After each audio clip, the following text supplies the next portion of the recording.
రకరకాలుగా వ్యభిచారం అనే విషయము, పేకాట అనే విషయము, ఎన్నో రకాలైనటువంటి విషయాలు నీ జీవితం ఉన్నాయి కదా. ఆ విషయం పోవాలంటే, ఆ మరణం పోవాలంటే, ఆ పాపం పోవాలంటే, పాపం వల్ల వచ్చే జీతం మరణము, కొంత పిండి తీసుకురామని చెప్పారు ఎలీషా గారు.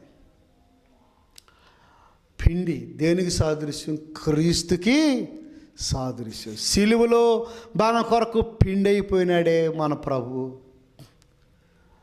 చూడనొల్లన్న వాడిగా అయిపోయినాడే, సొగసైనను స్వరూపమైనను లేదే. సహోదరుడా, సహోదరి, ఆయన దంచబడిన ఒలీవా నూనెగా మారిపోయినాడే, పిండైపోయినాడే, మొద్దయిపోయినాడే. ఏమండి?